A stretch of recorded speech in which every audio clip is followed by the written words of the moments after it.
This is Fred Beck from Fred Talks Fighting, and today I'm very lucky to be joined by Peter Fury.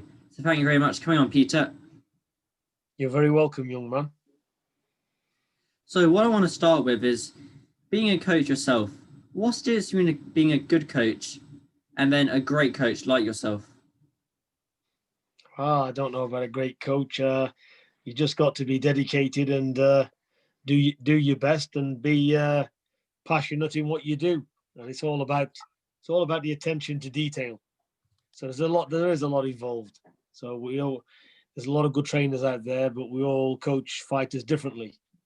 So that's all I can say about it, really. And so do you think that some of the differences between a good coach and a great coach may be that the great coach will pay more attention to detail with their fighter and how they are outside the gym as well, rather than just being in the gym? Yeah, absolutely. It's whatever the fighter does inside the gym, he must do outside of the gym as well. So in a different way, how they live, how they sleep, the nutrition, and constantly thinking about the fight plans and what they need to do to improve. It's got to be absolutely 100% dedication.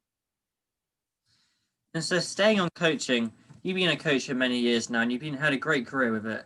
What have been some of your favourite moments as being a coach? Um, a lot of it really. I enjoy the fights, getting them ready, but obviously same with all coaches, there's nothing like winning, it's good to have your fighters, telling them what's going to happen, believe in themselves and get the job done. So that's it. It's what we work for. We work for putting on good fights and getting the win. And what have been some of your favourite moments over the years, like any standout moments? Not really. There's just too many. There's quite a lot. Obviously, winning world titles and stuff, and Savannah Marshall winning the world title the other day. They're fantastic achievements for the fighters. So you mentioned Savannah Marshall there. She had a great stoppage win over Hannah Ranking, being the first person ever to stop Hannah Ranking. Hannah Ranking was extremely tough throughout that fight. Did you expect Savannah to stop Hannah Ranking in the way she did, or did you just expect her to win on points? No, I did say in an interview earlier on. I said Savannah hits very hard, and she could well, get a stoppage. But like I said, we never trained for a stoppage or anything like that. Savannah just does what she does, and she went out there and boxed, and she got the job done. And after the fight, I remember Clarissa Shields she had something to say. Obviously, Savannah being the only person ever had a win over Clarissa Shields in the amateurs. Obviously, both very experienced amateurs. How do you think Savannah Marshall matches up against Clarissa Shields? I think it's going to be a great fight. I really do, and it's going to be exciting, and it's a real fight that both of them want. And I just look forward to it. Nobody can say what's going to happen, but I know it will be.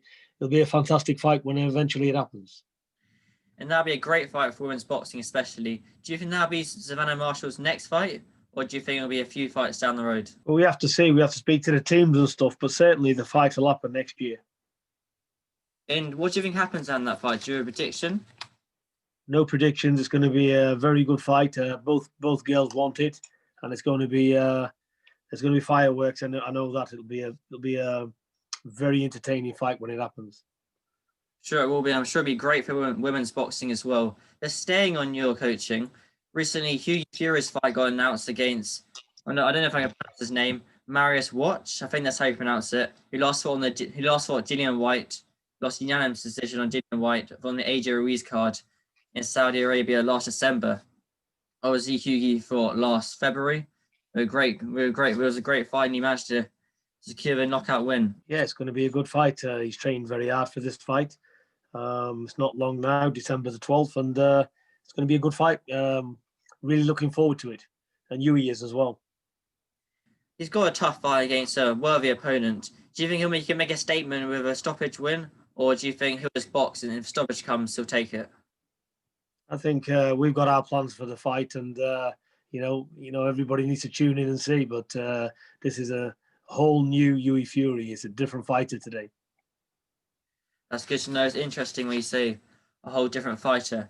So staying in the heavyweight division, we've got a massive heavyweight fight coming up this weekend. Daniel Dubois and Joyce. News just broke just today that Joyce's coach has got COVID, so his main coach won't be coaching him. So if you were coaching either one of these two fighters, what would your advice to them be? Just stick to the game plans and stick to what they've worked on all through the camp, and all the hard work's done. So go out there and enjoy it, and don't have any pressure. Because the more pressure you put on yourself, it does no good. So they got to be mentally tuned in and do what they do in the gym. Listen to the coaches in the corner, and do the best they can. And do you think that more fighters, obviously I would call them maybe not prospects, frequent contender fighters, do you think more prospects and contenders should take more risk like those two fighters are doing? Yes, I think it's good for boxing. It's a good fight this for boxing, and that's what a lot of fighters should be doing. And do you have an official prediction for Dubois and Joyce? I don't. I wish both men very well, and may the best man win. Staying in the heavyweight division, I'm just going to ask you one last question. It's all right, I'll let you go. I know you're a very busy man. But Tyson Fury, obviously you coached Tyson Fury to beat Vladimir Klitschko, although in Germany. Tyson Fury and Andy Joshua, what's your prediction for that fight, and what do you think happens in that fight as well? I've got no predictions again. May the best man win. All right, thank you very much for the interview, Peter. Thank you. Very good interview, young man. All the very best to you. Thank you, Peter. Take care. Bye-bye.